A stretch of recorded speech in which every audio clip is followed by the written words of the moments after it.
નમસ્કાર મિત્રો, દેશ અને દુનિયાના સુપરફાસ્ટ સમાચારમાં તમારું સ્વાગત છે। દિશા પટનીના ઘરે ગોળીબાર, બંને ઠાર। 12મી સપ્ટેમ્બરની રાત્રે બરેલી સ્થિત દિશા પટનીના ઘરે બે ઈસમોએ બાઇક ઉપર આવીને ગોળીબાર કર્યો, જે બાદ યુપી સીએમ યોગીએ તાત્કાલિક કાર્યવાહીનો આદેશ આપ્યો। જે બાદ બુધવારે પોલીસે આ બંને આરોપી રવિન્દ્ર અને અરુણને શોધી લીધા। આ દરમિયાન બંને વચ્ચે ઘર્ષણ થતાં પોલીસે ગોળીબાર કર્યો, જેમાં બંને આરોપીના મોત થયા છે। દિશાના પિતા જગદીશ પટનીએ આ કાર્યવાહી બદલ સીએમ યોગી અને યુપી પોલીસનો આભાર માન્યો છે।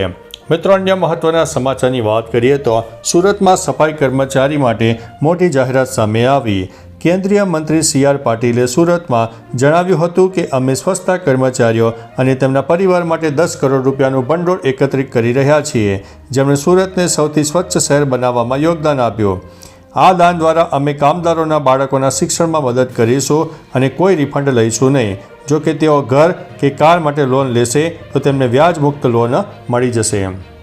મિત્રો, અન્ય મહત્વના સમાચારની વાત કરીએ તો ચમોલીમાં વાદળ ફાટવાથી 5 લોકો ગુમ।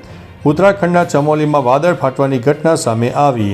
વાદળ ફાટવાને કારણે 5 લોકો ગુમ થયા છે। આ સાથે 6 ઘરોને નુકસાન પહોંચ્યું છે। ભારે વરસાદને કારણે દહેરાદૂનમાં તમામ શાળા અને કોલેજોમાં રજા રાખવામાં આવી।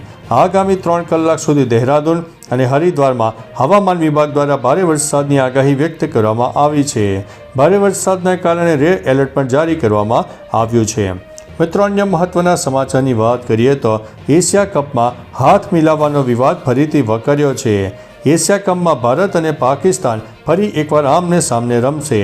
રવિવારે યોજાનારી આ મેચ પહેલાથી હાથ મિલાવવાના વિવાદને લઈને ટુર્નામેન્ટમાં વાતાવરણ ગરમાયું છે। સોશિયલ મીડિયા પર ચાહકો અને નિષ્ણાતો વચ્ચે ચર્ચા શરૂ થઈ। પાકિસ્તાન તેને બદલો લેવા તૈયાર છે, જ્યારે ભારત આ વખતે મજબૂત પ્રદર્શન કરીને પાઠ ભણાવવાનો ઈરાદો રાખે છે। મિત્રો, અન્ય મહત્વના સમાચારની વાત કરીએ તો ભૂસ્ખલન જોઈને જીવ બચાવીને ભાગવા માંડ્યા સાંસદ। ઉત્તરાખંડના ગઢવાલના ભાજપ સાંસદ અનિલ બાલુની ભૂસ્ખલન પીડિતોને મળવા માટે ઉત્તરાખંડ પહોંચ્યા।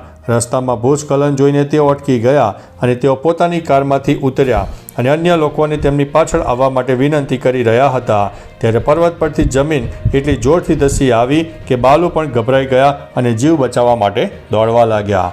મિત્રો, અન્ય મહત્વના સમાચારની વાત કરીએ તો રાહુલના ચૂંટણી પંચ ઉપર ગંભીર આરોપો। કર્ણાટક આલંદ વિધાનસભા બેઠક ઉપર 6018 મતો રદ। 18 મિનિટમાં 12 મતો કાઢી નાખ્યા।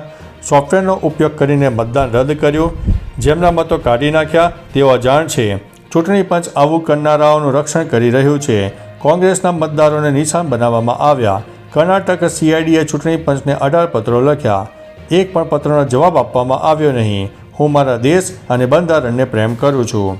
મિત્રો, અન્ય મહત્વના સમાચારની વાત કરીએ તો આ હાઇડ્રોજન બોમ્બ નથી, એ હજુ આવશે। રાહુલ ગાંધીએ પ્રેસ કોન્ફરન્સમાં જણાવ્યું કે ચૂંટણી પંચ જાણે છે કે આ પાછળ કોણ છે।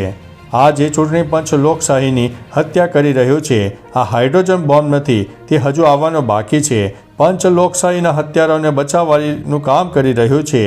જ્યારે CID એ વિવાદિત આંકડાઓ વિશે માહિતી માગી ત્યારે કર્ણાટક ચૂંટણી પંચે જવાબ આપ્યો નહીં। મુખ્ય ચૂંટણી કમિશનર મતચોરોને બચાવી રહ્યા છે। મિત્રો, અન્ય મહત્વના સમાચારની વાત કરીએ તો ટેરિફ લગાવી ટ્રમ્પે મોટી ભૂલ કરી। અમેરિકાના ભૂતપૂર્વ રાષ્ટ્રીય સુરક્ષા સલાહકાર જ્હોન બોલ્ટને ભારત પર લાદવામાં આવેલા ટેરિફની ટીકા કરી છે। બોલ્ટને ટ્રમ્પ વહીવટીતંત્ર પર નિશાન સાધતા કહ્યું છે કે ભારત પ્રત્યેની અમેરિકાની ટેરિફ નીતિ એક મોટી ભૂલ છે। તેમણે વધુમાં કહ્યું છે કે ટેરિફ ઘટાડવો અને વધુ ચર્ચા માટે દરવાજા ખુલ્લા રાખવા એ વધુ સારો વિકલ્પ રહેશે। ટ્રમ્પે PM મોદીને ફોન કરીને સંબંધો સુધારવાની ચર્ચા કરવી જોઈએ। મિત્રો, અન્ય મહત્વના સમાચારની વાત કરીએ તો જ્ઞાનેશ કુમાર 1 અઠવાડિયામાં CID અને જવાબ આપો।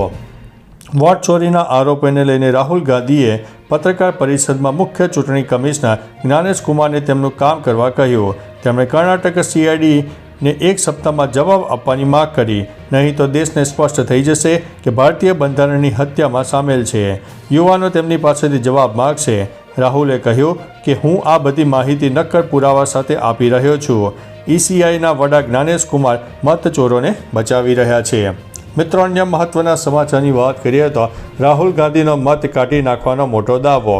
રાહુલ ગાંધીએ પ્રેસ કોન્ફરન્સમાં દાવો કર્યો છે કે મતદાર યાદીમાંથી મતો ગેરકાયદેસર રીતે કાઢી નાખવામાં આવ્યા છે.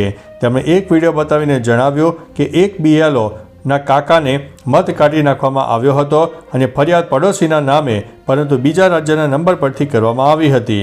રાહુલના કહેવા મુજબ ફક્ત 36 સેકન્ડમાં 2 ફોર્મ ભરાયા અને 14 મિનિટમાં 12 મત કાઢી નખાયા, જે સવારે 4 વાગ્યે થયા હતા. મિત્રો, અન્ય મહત્વના સમાચારની વાત કરીએ તો અનિરુદ્ધ સિંહ બપોરે 3 વાગ્યે સરેન્ડર કરવાનું આયોજન હતું. પોપટ સોરઠિયા હત્યા કેસના આરોપી અનિરુદ્ધ સિંહ જાડેજા ગઈકાલે બપોરે 3 વાગ્યે જૂનાગઢ જેલમાં સરેન્ડર કરવાનું આયોજન હતું. હાઈકોર્ટ દ્વારા સજા માફીનો નિર્ણય રદ થતાં પોલીસે કડક કાર્યવાહીની માગ કરી. જો અનિરુદ્ધ સિંહ સમયસર હાજર ન થાય તો તેની મિલકત જપ્ત કરવાની તેમજ રેડ કોર્નર નોટિસ બહાર પાડવાની કાર્યવાહી થઈ શકે છે. ઘણા દિવસોથી પોલીસ પકડથી દૂર રહેલા અનિરુદ્ધ સિંહ હવે કાયદા સમક્ષ હાજર થવા જઈ રહ્યા છે. મિત્રો, અન્ય મહત્વના સમાચારની વાત કરીએ તો ઇન્દોર અમદાવાદ હાઈવે ઉપર ટ્રિપલ અકસ્માત જોવા મળ્યો. દાહોદના ઇન્દોર અમદાવાદ હાઈવે ઉપર ટ્રિપલ અકસ્માત જોવા મળ્યો. બગડેલી ટ્રક અને મદદ માટે ઊભેલી બીજી ટ્રકને પાછળથી આવતી ટ્રકે ટક્કર મારી. પાછળથી પૂરપાટ ઝડપે આવેલી અન્ય ટ્રક અથડાઈ, જેના કારણે એક ટ્રક પલટી મારી ગઈ. અકસ્માતમાં સદનસીબે કોઈ જાનહાનિ થઈ નથી. પોલીસે ઘટના સ્થળે પહોંચીને ટ્રાફિક વ્યવસ્થા સંભાળી લીધી હતી. તો ચાલો મિત્રો, ફરીથી દેશ અને દુનિયાના સુપરફાસ્ટ સમાચાર લઈને મળતા રહીશો. ત્યાં સુધી અમને રજા આપશો. નમસ્તે.